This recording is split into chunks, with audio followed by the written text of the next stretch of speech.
Target with PS Parihar channel में आपका स्वागत है। आज की इस वीडियो हम लोग बात करेंगे उत्तर प्रदेश सचिवालय से होने वाली भर्तियों की, जो भर्तियां उत्तर प्रदेश लोक सेवा आयोग से होनी है और उत्तर प्रदेश अधीनस्थ सेवा चयन आयोग से होनी है। सचिवालय ने पूरा का पूरा जो कैलेंडर है वो जारी कर दिया है। कौन कौन सी भर्तियां, कितने रिक्त पद हैं, कब भर्तियां होंगी, कब विज्ञापन जारी होंगी। तो वीडियो को जल्दी से लाइक कर दें, शेयर कर दें। जिन छात्रों ने चैनल को अभी भी सब्सक्राइब न किया हो तो जल्दी से सब्सक्राइब कर लें, ताकि आप लोगों को इसी प्रकार की ऑथेंटिक अपडेट से सबसे पहले मिलती रहे। चलिए शुरू करते हैं। तो उत्तर प्रदेश सचिवालय का ये पीपीटी है, जिसे आप लोग यहाँ पर देख सकते हैं। यहाँ पर बताया गया है कि सचिवालय के कौन कौन से भवन हैं। और वैसे अगर आप लोग आरओ की तैयारी कर रहे हैं तो आप लोग इसे देख सकते हैं। कुल 11 भवन है, विभाग 93 हैं, कुल अनुभाग 463 है और कार्यरत जो टोटल कार्मिक है वो 5007 है।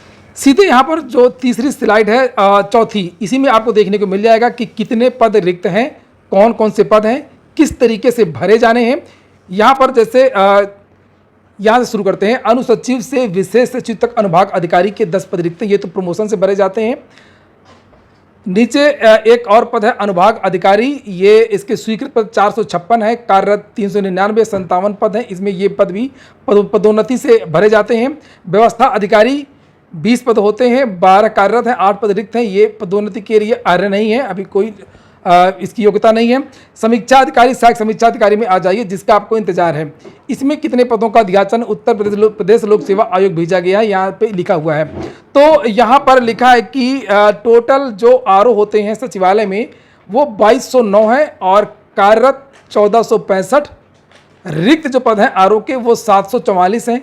सहायक समीक्षा अधिकारी के 856 स्वीकृत पद हैं, 745 कार्यरत हैं और 111 जो पद हैं वो रिक्त पद हैं। अब इसमें जो पद होते हैं रिक्त, इसमें पूरे पदों पर सीधी भर्ती नहीं होती है। कुछ पद प्रमोशन से भरे जाते हैं, जो ये विद्यार्थी इधर आएंगे ऊपर, और कुछ पद जो है वो सीधी भर्ती के लिए होते हैं। तो यहाँ पर यह लिखा कि योग्य अभ्यर्थियों का अध्याचन प्रेषित, तो इसमें पूरे 744 पद नहीं भेजे गए हैं लोक सेवा आयोग, उसका भी विवरण अलग से दिया हुआ है। सहायक समीक्षा अधिकारी जो 111 पद हैं, ये भी पूरे पद नहीं भेजे गए हैं, चूंकि जो कंप्यूटर सहायक होते हैं ये हुआ, इसका प्रमोशन कुछ पदों का एआरओ पर होता है, लगभग आधे पदों का, और कुछ के लिए सीधी भर्ती आती है कंप्यूटर सहायक की। पिछली बार ये लोक सेवा आयोग से आई थी और इस बार ये UPSSC से आनी है। हम देखेंगे कि एक और भर्ती का इंतजार है विद्यार्थियों को, एपीएस की। तो एपीएस में 1148 स्वीकृत पद हैं और 629 कार्यरत हैं। 519 जो पद हैं वो रिक्त पद हैं। 471 का अध्याचन, इसमें साफ साफ लिख दिया गया है कि 471 का अध्याचन भेज दिया गया है और शेष पदों पर पदोन्नति प्रक्रियाधीन है। जो बाकी के जो पद हैं ये पीएस हैं और एपीएस की भर्ती होती है।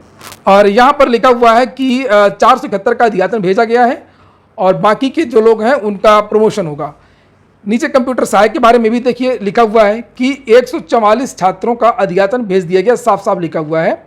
391 पद होते हैं, 213 पे लोग काम कर रहे हैं, 178 रिक्त पद हैं और 178 में 144 का जो अध्याचन है वो भेजा गया है। कुछ पदों पर रोक लगा दी गई है, भर्ती पर रोक लगी हुई है, जैसे वाहन एवं मोटर चालक, अनुसेवक इत्यादि का। और एक और है पुस्तकालयाध्यक्ष के 13 पदों का अध्याचन भेजने की कार्रवाई चल रही है। बाकी नियमावली में संशोधन होने वाला है, विधान भवन सुरक्षाकर्मी और अग्निशमन कर्मी।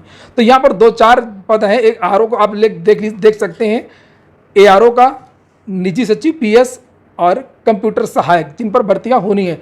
अब हम लोग ये देखेंगे कि आखिरकार सचिवालय के आरओ और एआरओ के कितने पदों का अध्याचन भेजा गया है, क्योंकि यहाँ पर यह नहीं लिखा हुआ है कि कितने पदों का अध्याचन भेजा गया। तो इसके बारे में नीचे यहाँ पर स्पष्ट रूप से जानकारी दी गई है। बातें तो इस पीपीटी में बहुत सारी हैं और ये पीपीटी आपको देखनी है तो आप लोग मेरा टेलीग्राम चैनल ज्वाइन कर सकते हैं। वहाँ पर पूरी अच्छी तरीके से सचिवालय के बारे में बताया गया है कि कौन कौन से कर्मचारी हैं, क्या काम है, कौन कौन से अनुभाग हैं, कौन कौन से भवन, सारी जो जानकारी दी गई है। तो इस साल की जो उपलब्धियां हैं उसके बारे में भी इस पीपीटी में बताया गया है। हम लोग अभी देखेंगे नीचे रिक्त पदों का विवरण।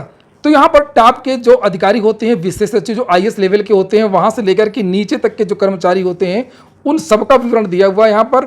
और हमको तो अपर निजी सचिव से शुरू करते हैं क्योंकि इसकी भर्ती आनी है। तो यहाँ पर ये अपर निजी सचिव के बारे में जानकारी दी गई है कि रिक्त पद 471 हैं। एपीएस ही पीएस बनते हैं, जो मैंने आपको शुरू में बताया था। तो जो पहली वैकेंसी होती है वो एपीएस की होती है। 471 पदों का अध्याचन लोक सेवा आयोग को सितंबर 2022 में भेज दिया गया था। माह सितंबर 2023 तक ये भर्ती पूरी करा ली जाए। तो कहाँ से इतनी जल्दी पूरी करा लेंगे। खैर जो लिखा है पहले हम लोग उसको देखते हैं। अपर निजी सचिव को 477 पदों का अधियाचन।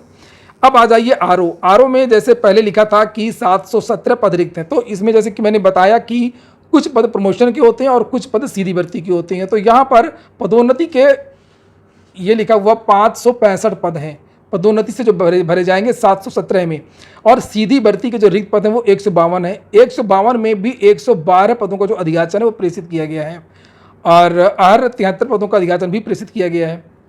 इसके बाद में फिर सहायक समीक्षा अधिकारी में आ जाइए, जिसमें से ये बताया गया था कि 109 पद जो है रिक्त हैं।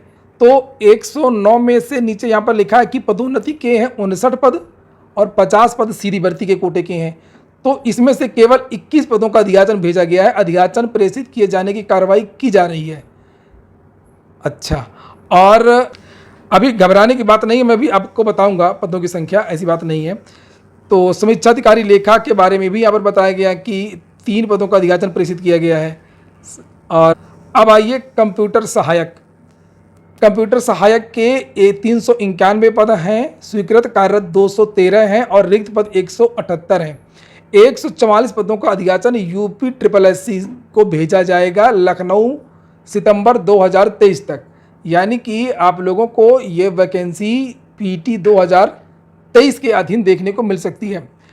उसके बाद में उप पुस्तकालयाध्यक्ष के पदों का अधियाचन भी लिखा हुआ है कि ये उत्तर प्रदेश अधीनस्थ सेवा चयन आयोग लखनऊ को सितंबर तक भेज दिया जाएगा। सहायक पुस्तकालयाध्यक्ष के भी 4 पदों का अधियाचन जो है वो सितंबर में भेज दिया जाएगा। पुस्तकालय सहायक के 5 पदों का अधियाचन यूपी SSSC लखनऊ को सितंबर में भेज दिया जाएगा। बाकी भर्तियों में रोक है।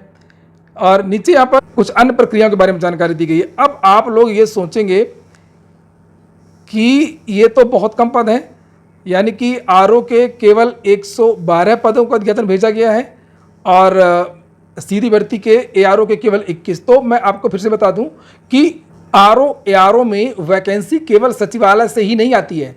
इस तरीके के 5-6 विभाग होते हैं जहाँ से ये वैकेंसी आती है, जिसे आप लोगों ने पिछले नोटिफिकेशन में देखा भी होगा। जैसे ये जो उत्तर प्रदेश लोक सेवा आयोग से भर्ती आती है ARO की, तो उसमें एक सचिवालय होता है, ये केवल एक भाग है। हालांकि सबसे ज़्यादा पद यहीं पर होते हैं। उसके बाद में उत्तर प्रदेश लोक सेवा आयोग की वैकेंसी भी इसमें जुड़ती है। उत्तर प्रदेश राजस्व परिषद की वैकेंसी भी इसमें जुड़ती है। कार्यालय मुख्य निर्वाचन अधिकारी की भी वैकेंसी इसमें जुड़ती है। तो इस तरीके से ये सारी जो वैकेंसियाँ जुड़ के इनका विस्तृत जो नोटिफिकेशन निकलता है और पद जुड़ते हैं। पदों के बारे में मैंने पहले भी बताया था कि निश्चिंत रहें, ARO और ARO दोनों को मिलाकर के लगभग 300-350 पदों पर भर्ती के जो विज्ञापन है वो आपको देखने को मिलेगा। सरकारी कार्य है, थोड़ा सा धैर्य रखें। कल जो नोटिफिकेशन जारी हुआ था, जो विज्ञप्ति जारी हुई थी, उसमें नीचे नोट पर लिखा है कि ARO यहाँ पर ये आप लोग देख सकते हैं लिखा हुआ ARO समीक्षा अधिकारी APS, जिन भर्तियों की बात अभी हो रही थी उन भर्तियों के बारे में कल की नोटिस में भी जानकारी दी गई है। तो हो सकता है कि थोड़ा सा समय लग रहा हो, लेकिन यहाँ पर इशारा कर दिया गया है, ये भर्ती आपको बहुत जल्द देखने को मिलेगी। इतना तो तय है कि ये जो वैकेंसी है वो आ रही है और इसकी जो प्रारंभिक परीक्षा वो भी इसी साल होगी। पूरा वीडियो सुनने के लिए बहुत बहुत धन्यवाद। और अगर आप लोगों ने वीडियो को लाइक न किया हो तो वीडियो को लाइक करके अवश्य जाएं।